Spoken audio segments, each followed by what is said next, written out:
आकाशवाणी मध्य प्रदेश से प्रस्तुत हैं प्रादेशिक समाचार।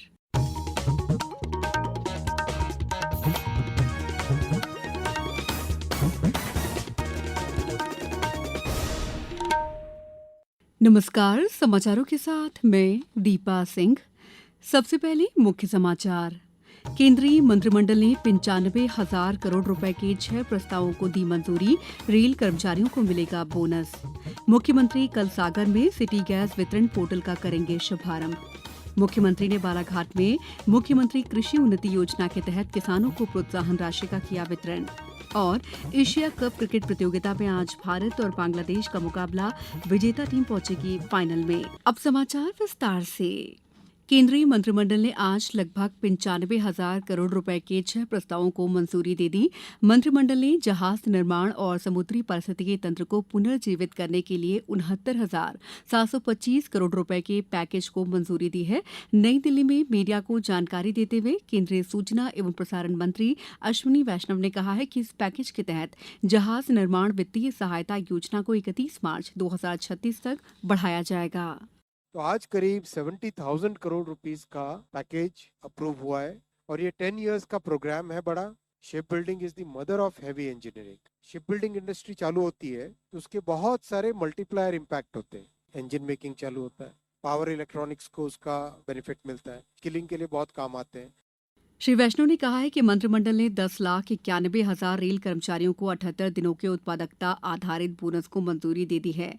मंत्रिमंडल ने 15वें वित्त आयोग की अवधि के लिए 2,277 करोड़ रुपए से अधिक के कुल परिव्यय के साथ वैज्ञानिक एवं औद्योगिक अनुसंधान विभाग, वैज्ञानिक और औद्योगिक अनुसंधान परिषद, CSIR, क्षमता निर्माण और मानव संसाधन विकास योजना को मंजूरी दे दी है। श्री वैष्णव ने कहा कि मंत्रिमंडल ने देश में स्नातकोत्तर और स्नातक चिकित्सा शिक्षा क्षमता के व्यापक विस्तार को भी मंजूरी दे दी है। इससे 5,000 PG सीटें और CSS के विस्तार से 5,023 MBBS सीटें बढ़ेंगी।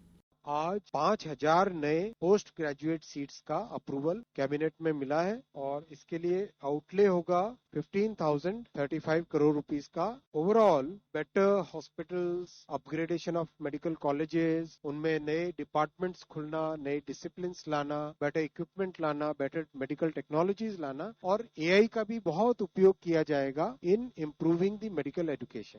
इसके अलावा आर्थिक मामलों की मंत्रिमंडलीय समिति ने बिहार में बख्तियारपुर राजगीर तिलैया रेलवे लाइन खंड के दोहरीकरण और राष्ट्रीय राजमार्ग संख्या 139W के साहिबगंज अरेराज बेतिया खंड के 4 लेन के निर्माण को भी मंजूरी दे दी है। मुख्यमंत्री डॉ मोहन यादव कल सागर जिले के जैसीनगर में सिटी गैस डिस्ट्रीब्यूशन पोर्टल और मुख्यमंत्री अन्न सेवा जागरूकता कार्यक्रम का शुभारंभ करेंगे। सिटी गैस डिस्ट्रीब्यूशन नेटवर्क के विकास के लिए और CNG स्टेशन संचालित करने के लिए NOC और पाइपलाइन बिछाए जाने के लिए अनुमति दिए जाने का प्रावधान है। इसी के लिए सिंगल विंडो पोर्टल का निर्माण किया गया है। जिला स्तर पर विभिन्न प्रकार की अनुमतियां देने के लिए कलेक्टर को सिंगल विंडो पोर्टल के लिए अधिकृत किया गया है। प्रधानमंत्री नरेंद्र मोदी के नेतृत्व में सेवा और सुशासन मंत्र से प्रेरित सरकार परिवर्तन और प्रगति की दिशा में लगातार काम कर रही है। आज इस विशेष श्रृंखला सेवा पर्व में हम आपके लिए लेकर आ रहे हैं कि मोदी सरकार कैसे भारत सेमीकंडक्टर मिशन के माध्यम से भारत के भविष्य को आकार दे रही है। पेश है एक रिपोर्ट। सेमीकंडक्टर आधुनिक इलेक्ट्रॉनिक्स का महत्वपूर्ण निर्माण खंड है। ये एक ऐसे छुपे हुए मस्तिष्क की तरह काम करता है जो उपकरणों को चलाने में मदद करते हैं। 2021 में भारत सेमीकंडक्टर मिशन ISM की शुरुआत के बाद से प्रधानमंत्री नरेंद्र मोदी के नेतृत्व में भारत ने अपनी सेमीकंडक्टर यात्रा को कल्पना से हकीकत में बदला है। इस महीने नई दिल्ली में सेमिकॉन इंडिया 2025 में प्रधानमंत्री मोदी ने सेमीकंडक्टर चिप्स को डिजिटल डायमंड बताया। सेमीकंडक्टर की दुनिया में एक बात कही जाती है, oil was black gold, but chips are digital diamonds.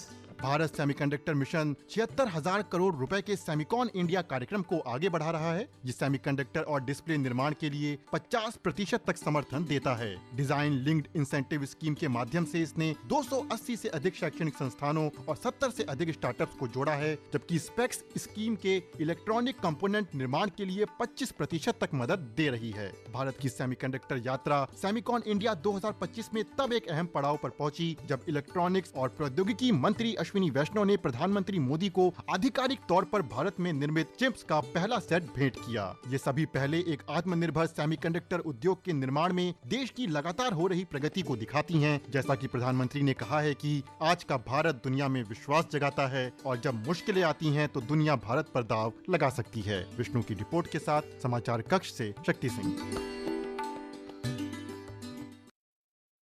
मुख्यमंत्री डॉक्टर मोहन यादव ने आज बालाघाट के कटंगी में आयोजित कार्यक्रम में मुख्यमंत्री कृषि उन्नति योजना के अंतर्गत वर्ष 2024-25 में समर्थन मूल्य पर धान विक्रय करने वाले किसानों को 337.12 करोड़ रुपए की प्रोत्साहन राशि वितरित की। इसके अलावा मुख्यमंत्री डॉक्टर यादव ने 244.52 करोड़ रुपए की लागत के 78 कार्यों का लोकार्पण और भूमि पूजन किया। कार्यक्रम में बालाघाट जिले के 3500 युवाओं को रोजगार के लिए नियुक्ति पत्र वितरित किए। मुख्यमंत्री ने जिले में अस्पताल और शासकीय हाई स्कूल के उन्नयन समेत अन्य महत्वपूर्ण घोषणाएं की। अगली पीढ़ी के वस्तु और सेवा कर जीएसटी सुधार भारत की अप्रत्यक्ष कर प्रणाली को सरल बनाने की दिशा में एक महत्वपूर्ण कदम है। अब लोग इस महीने की 22 तारीख से लागू जीएसटी सुधारों का लाभ उठा सकते हैं। विभिन्न वस्तुओं और सेवाओं पर कर कम करके ये सुधार नागरिकों को काफी राहत दे रहे हैं। पेश है एक रिपोर्ट। सरकार ने आम लोगों को राहत देने के लिए हेल्थ केयर सेक्टर में जीएसटी में बड़ी कटौती की है। इसी कड़ी में सरकार ने हेल्थ और लाइफ इंश्योरेंस प्रीमियम पर पहले लगने वाले 18% कर को हटाकर अब पूरी तरह से कर मुक्त कर दिया है। इस कदम से आम नागरिकों में हेल्थ इंश्योरेंस को बढ़ावा मिलेगा, जिससे मध्यम वर्ग के परिवारों के इलाज के लिए होने वाले खर्च कमी आएगी। सरकार ने कैंसर और गंभीर बीमारियों के इलाज में इस्तेमाल होने वाली 33 जीवन रक्षक दवाओं को भी कर मुक्त कर दिया है। इस निर्णय से लंबी बीमारियों से जूझ रहे लोगों के दवाओं में होने वाले खर्च में कमी आएगी। इसके साथ ही gauze, bandage, diagnostic kit, glucometer और थर्मोमीटर जैसे कई मेडिकल उपकरणों में भी कर को 18% से घटाकर 5% कर दिया गया है। आकाशवाणी समाचार से बात करते हुए उत्तर प्रदेश के लखनऊ के निवासी सुयोग्य शुक्ला ने कहा कि दवाओं और इंश्योरेंस पर कर कम होने से लोगों को फायदा होगा और उनका आर्थिक बोझ कम होगा। सरकार के द्वारा लाए गए नए जीएसटी रेट से कई दवाइयां और इंश्योरेंस सस्ता हो गया है, जिससे आम आदमी को बड़ी राहत मिली है। रोहन और सकलेन अख्तर के साथ दृष्टि पुनियानी, आकाशवाणी समाचार, दिल्ली। एशिया कप टी20 क्रिकेट में आज सुपर 4 में भारत का सामना बांग्लादेश से होगा। ये मैच रात 8 बजे से दुबई में खेला जाएगा। आज की विजेता टीम का फाइनल में जाना तय हो जाएगा। दोनों ही टीमों ने सुपर 4 में अपने पहले मैच जीते हैं। भारत ने पाकिस्तान को और बांग्लादेश ने श्रीलंका को हराया। अब कुछ समाचार संक्षेप में। जल संसाधन मंत्री तुलसीराम सिलावट ने national highway authority of India के अधिकारियों को निर्देश दिए हैं कि इंदौर बाईपास पर निर्माणाधीन अर्जुन बरोदा, झालरिया और कनाड़िया फ्लाईओवर का कार्य शीघ्र पूरा किया जाए। स्वस्थ नारी सशक्त परिवार अभियान के अंतर्गत भोपाल के डॉक्टर कैलाशनाथ काटजू अस्पताल में विशाल मेगा हेल्थ कैंप का सफल आयोजन किया गया। नीमच के आंगनबाड़ी केंद्रों में पोषण भी, पढ़ाई भी तथा कार्यकर्ताओं की परफॉर्मेंस के आधार पर ग्रेडिंग तैयार की जाएगी और बेहतर कार्य करने वाली कार्यकर्ताओं को सम्मानित किया जाएगा। देवास में सेवा पखवाड़े अभियान के अंतर्गत विभिन्न गतिविधियों का आयोजन किया जा रहा है। शिवपुरी में कल 25 सितंबर को सुबह 11 बजे से कम्युनिटी हॉल में युवा संगम मेला आयोजित किया जाएगा। गुना में आज 11वें जिला स्तरीय रोजगार और स्वरोजगार मेले के तहत रोजगार मेले का आयोजन किया गया। मौसम विभाग ने शहडोल, सीधी, माऊगंज, सिंगरौली, बालाघाट जिलों में भारी वर्षा का येलो अलर्ट जारी किया है। इस बुलेटिन में इतना ही। अगला बुलेटिन कल सुबह 7:10 पर। नमस्कार।